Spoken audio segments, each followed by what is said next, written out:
Hi, everyone. So it's Friday night, and I had a great day. It was very exciting, a lot of good times. So I've decided to have a really boring night and go over the Libertarian Party of California's bylaws report for 2019.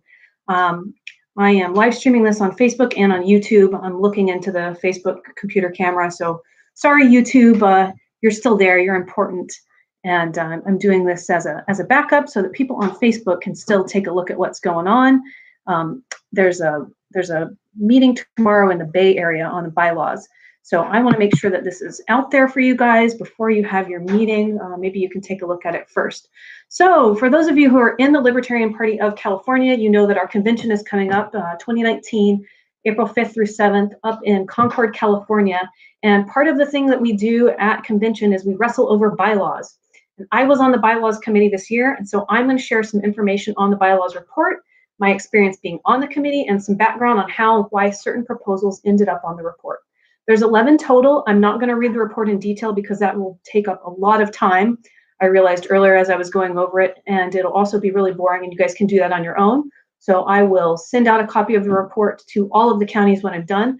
I'm sure you've probably all seen it on the website if you're interested, but if not, I'm going to make sure that everyone has it. Try to light a fire under you to get you to take a look at it. So I got on the bylaws committee because I wanted to spare you guys, the delegates, some unnecessary, unpopular proposals that I think would waste our time at convention, and because I felt I would be fairly neutral in my assessment of the proposals. I view my job on the committee as a generous gatekeeper.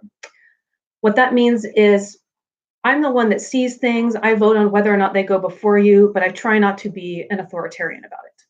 I did not draft a single proposal, but I attended every single bylaws meeting. I read every proposal, and I voted on every proposal. My inclination was to allow most of the proposals before the body at convention because I think most of them weren't that bad, and I think people should get a chance to vote on them more often than not. Now, having said that, I do think that there is a certain pathology to tinkering with the bylaws obsessively every year, and it's something you shouldn't overdo. Sometimes they do need to be adjusted, and we'll go over some of the adjustments I think that need to be made, so that you have to find a balance between the two. And every person, everyone's going to have a different opinion on that. You be your own judge. I think changing the bylaws for the sake of changing the bylaws is a terrible idea. I shared an article recently online about how this kind of behavior can corrupt an organization. It wastes time. It was a CIA article about how to destroy an organization with mindless busy work. So if you're going to change the bylaws, make sure it's needed and that it's worthwhile. This goes for any organization, not just a political one. Boy, have I got a noisy cat here. Go away, cat. Bylaws proposal recommendation number 1, bylaws 7, section 4, duration of membership. This is a no debate item. It just changes the language. Very simple. Take a look over it. I think it's fine. Bylaws recommendation, let's see, number 2 on the report. Convention Rule 4, area coordinator elections. This changes the date of the elections so that officer elections are more balanced. It gives greater representation in odd and even numbered years. Brent had some say in drafting it, and Brandon Nelson also gave some input at the end after the initial draft was made. Personally, I think it's a good idea, and I'm going to vote for it because I don't like having all the officer elections held in the same year. I think we do need to spread it out between the North and the South. So those are my thoughts on that one. Bylaws amendment number 3. Let's see here. Sorry, I'm looking at a report on a computer. Second one. Bylaw 15, section 2, bylaws committee. This is actually left over from last year. It didn't quite make it to the vote. I think someone might have called the question before, which is a good and bad thing to do depending on your position. It gives the bylaws committee more time to do their job, and the report is only posted 15 days prior to convention online.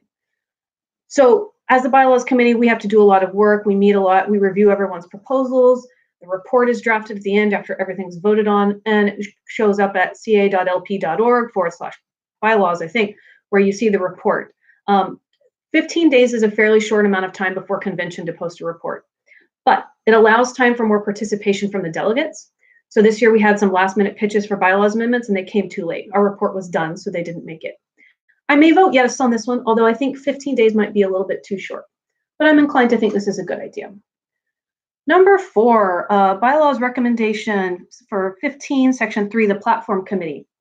So this basically changes the language, what's already there, to conform to what's already happening. The bylaws will no longer require the counties to pick a representative for the platform committee. Technically, right now, our bylaws language says that they're required to pick someone. Well, what happens if they don't? Nothing. There's no bylaws authoritarian people that come and say, shame on you, county, you didn't send someone. So it basically just makes what's already happening fine. And it also says that the counties can choose as many alternates as they want. So really, there's nothing controversial in here. The language just conforms to what's already going on. I think it's a good amendment. Number 5, 1, 2, 3, 4, 5. Bylaw 9, Section 1, county organizations. This one says that each county may only have one recognized affiliate. It explains more clearly what's required to become an affiliate. This one's going to be controversial. It is a big issue potentially to some people because it makes us look like more of a top-down organization. The pro is that it makes us a more functional organization. Because right now, it's not really clear what it takes to become affiliated as a county of the Libertarian Party of California. And chair pro tems, a chair pro tem is someone who is organizing. They become the chair of the county when there's not much going on, but they're trying to get it activated. Chair pro tems are a little confused right now about what they're supposed to do to get organized, what qualifies them. So, for example, when Brent got involved with the LP and asked someone, what does it take to become affiliated? The response he initially received was well-meaning, but it was not correct. Probably because that person wasn't clear because the bylaws weren't clear. So this will make it clear. It will give chair pro tems measurable goals and standards for the counties to reach in order to become affiliated. It does not impact any county that's already affiliated. So you'll be voting on basically someone else. You'll be voting on how someone else gets organized. So keep that in mind when you vote on this. This doesn't actually impact you, what's going on with you.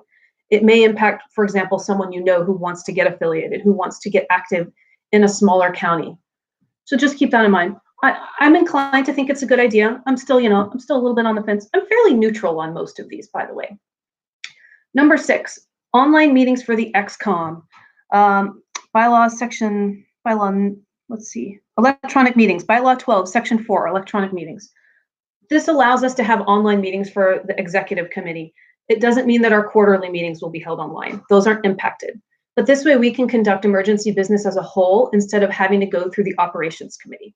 So I'm on the operations committee, and if some emergency comes up, then there's just the operations committee handles it. In my opinion, this bylaw proposal is really good because it increases participation from the entire elected body, and you guys elected us, so you'd want us to participate, right? Not just like 5 or 6 of us. And it also, I think, increases transparency because meetings, can be attended by the public, by whoever, they could be recorded. Just a little bit more activity. So I think this is a good proposal. Number 7 is about disciplinary action. Bylaw 5, Section 5, membership suspension. This gives 30 days to appeal instead of just 15 days if your membership's revoked. I think this is reasonable and it provides more due process. By the way, this doesn't happen, to say very often, this happens almost never. It doesn't happen very often. So anyway, just consider that. I think due process is a good thing. And time, time is good for people. Number 8, this is the controversial one. This has to do, I'm just going to scroll down and I'm going to read it because I think that the part of what confused everyone, and myself included, is the math in this. And maybe that's just because I'm a blonde legal person and I'm not good with math. I can count to 10. But when we get past that, maybe I get a little weirded out when we start putting decimals and stuff in there.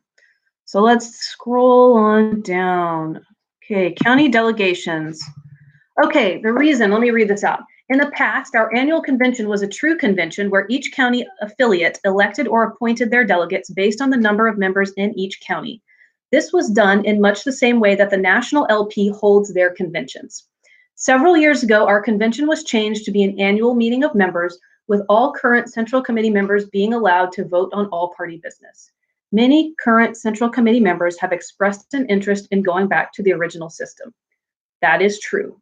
Brent worked on this with Gail Lightfoot and a few other people who've been in the party for a longer period of time than we have. I'm not sure that I agree with this one right now. I think it might be a little bit premature. However, I think that it's important to listen to your elders, listen to the wisdom of people who've been around longer than you. So let's give it a fair shake. The impact. This amendment would go back to when we as a party held a true convention of delegates with each representing their respective counties.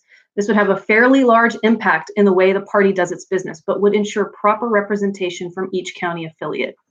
So the proposed amendment language is rather lengthy, and you should take a look at it so that I don't have to read the whole thing. But I'm going to go ahead and go through some of it. Delegates to the convention shall be current state central committee members and shall either hold public office or shall have been state central committee members for any 90 days prior to the convention. That part stays the same. Every county shall be entitled to send delegates to the convention according to the following criteria. This is where it gets a little weird for us. Each county central committee shall have one delegate for each 0.5% or fraction thereof of the total number of all members of all county central committees. These delegates shall be selected by counties in such manner as the county organizations may provide. Okay. Math, maybe it's just not worded really clearly. The math gets a little bit weird for me. I went over this in detail with Brent last night, and here's the breakdown. I'm the chair of LA County. We have about 165 members right now. So we'd get 33 delegates, plus the county chair. Plus, I could actually appoint someone since I'm the county chair and I'm on the XCOM. I think LA would have a total of 37 delegates if you counted all of our officers. If the math is confusing, I suggest you talk to Brent about it a little bit more in detail so that you have an understanding before we start making proposals from the floor to amend it so that we're not basically trying to say the same thing. Other than that, I have some reservations about the counties deciding who can be delegate. But before I clutch my pearls and scream, oh, let's look at past participation and attendance at state conventions. Currently, there are around 26 people signed up as delegates from the South. Now, I know more people are going to show up, but how many people out of 165 will actually go up north to convention? Maybe 50? This would give us 33 delegates. Make your own informed opinion on whether or not you think that's a good thing, just based on percentages. We're probably going to have higher attendance in the north right now, but that's because the convention's in the north. Second issue to consider. A real political party elects representatives. I know everyone gets triggered with that term, real political party. Some of you really want to hear that. Some of you get pissed off when you hear it. For me, it depends on my mood. The way we are currently functioning is more like a social club. Let's be real. And the representation is skewed based on where the convention is located. As I mentioned before, we have more people signed up currently in the north because the convention's in the north. It was the same way when it was in the south last year, and so on and so forth. What if the convention was held in the Central Valley in Fresno? Central Valley is always a low attendance area because not many of us live there. That would give them an overabundance of power in the party to make decisions if attendance continued the way that it does. Brent contends that this will potentially help us grow membership too. And I think that that's an interesting perspective. And if you share that view, that's great. I'm not sure yet. I'm trying to still sort that out. The third issue to consider is this actually makes it more of a bottom-up system. It puts the power of delegates in the hands of the counties because the counties decide how they choose delegates. One of the cons is that some counties may need to amend their bylaws to discuss how they select delegates. So it could create more work for you. A big question, who drafted this? Oh yeah, I answered that already. Brent drafted this with help from several other people. I know Gail was one, but I know other people gave input. So I don't want you to think that this was something that just the bylaws committee is trying to ram down your throat. There has been a lot of discussion about this from a lot of people who've been involved in the party on a long time. So to sum it up, I'm on the fence on this one because I think the math is a little confusing. It could be worded better, but maybe that's just because I'm a blonde legal person who can't count past her fingers. And I also think this one will need an amendment to include chair pro tems because we don't want to leave out counties that are trying to organize and sort of in the middle of that.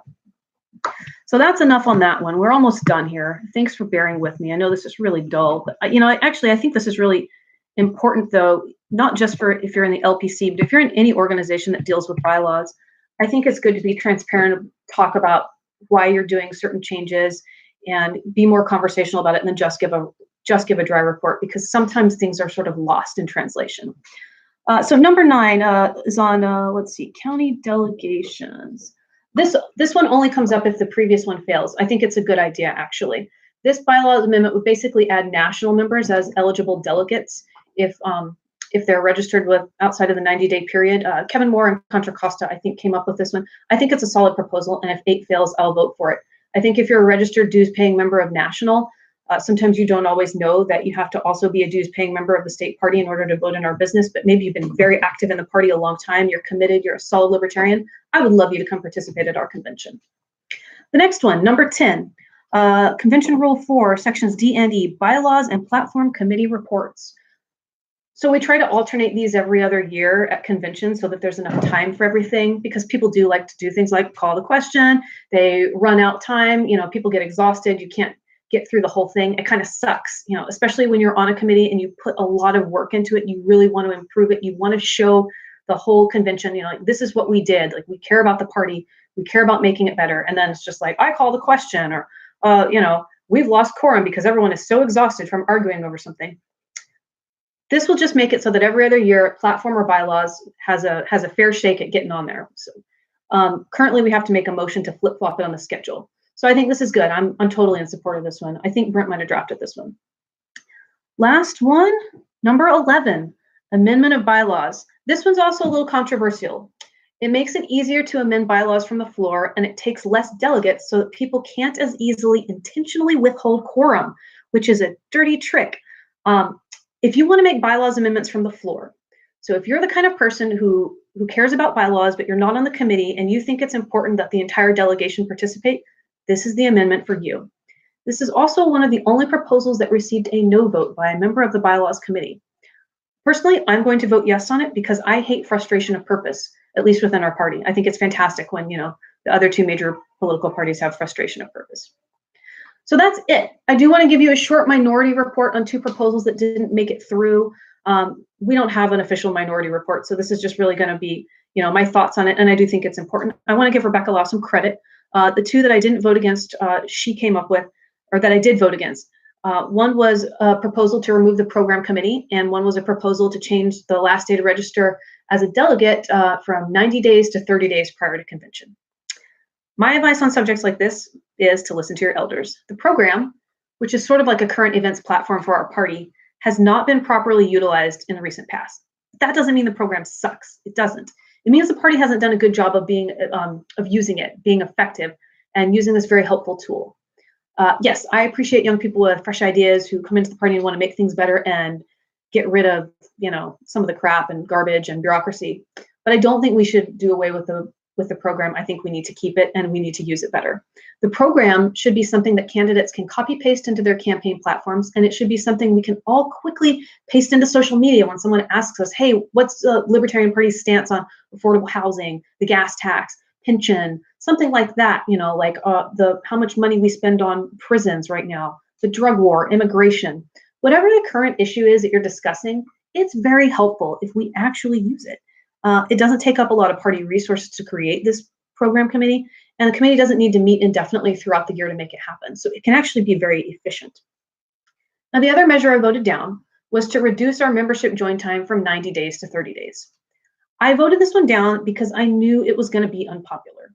We have a 90-day system in place to protect ourselves from hostile takeover by outside parties and bad actors. For example, the GOP is dying in California. And we have received a lot of former Republicans into our party. Now, I'm happy about that. Obviously, we want to grow the party. Your tears are delicious and your parties will die, that whole thing that Nick says. But we don't want to absorb a lot of Republicans 1 month before the convention just so they can come take over and start the Build a Wall coalition within our party. Yuck. Same goes for Democrats, Green Party, Democratic Socialists, anyone else who would come in and try to throw some universal health care crap into our party. Something that's come up recently that some people are all up in arms about is Augustus Invictus recently moved to California, and people are worried, will he bring an alt-right faction into the party? Personally, I'm not worried about that happening. But this is a good illustration of exactly why these safeguards are set up in place. We are protected as a party when people need to join 90 days in advance and they can't bum rush us right at the end, dogpile us, and try to do a stupid hostile takeover. Anyway, you can vote however you want on these things. Let me just give you a word of advice, though, for anyone who's new to convention. Do not be that guy who hogs the mic and argues about every bylaws proposal. People will hate you. No one wants to sit through 4 hours of bylaws amendments. When you do that, you're wasting valuable time that could be spent on other convention business. Part of the reason I created this video is to give you all a heads up of what's going to be on the bylaws report and how a lot of us felt about things. Because not everyone is going to read the report in advance, and that's okay. You know, it's just the way it is. And the report doesn't contain as much information as this video. If you want to make amendments, go for it. Some of these are understandably going to have amendments proposed, and they need proposals. You can also bring your own ideas, but bring them in advance. Be ready, be prepared with information. And hopefully this discussion will make it shorter. By now you'll have a chance to go over some of your own ideas with people in advance, and you'll get an idea of where we're coming from. As secretary, I'll be too busy keeping track of everything to call the question on you if you drone on and on in some inane argument about pronouns or prepositions in a bylaws amendment. But I still encourage you to participate, and I highly encourage the rest of you to do amendments and discussion. Get it started now, especially like at the county. Like if you guys are cohesive as a county and you get everything in order together, I think that's fantastic, and I welcome your amendments. And go ahead. I'm not emotionally invested in this. Rip it apart if you want to. It's totally okay. This is my first time on bylaws committee. I enjoyed it, but I have no emotional attachment. And lastly, if I'm elected to the executive committee again, I am willing to serve on the bylaws committee again, but it is not in the top 3 committees I want to participate in. I think it's valuable work. I think it's good to have fair-minded and level-headed people in the committee. It is not here to be used as a weapon to further personal grudges, annoy people you don't like, go on, make it your own personal soapbox. Remember, any proposal you make impacts the entire LPC body. So choose your representatives wisely, choose your XCOM wisely, and choose your bylaws amendments wisely. Thank you all so much. That's about it.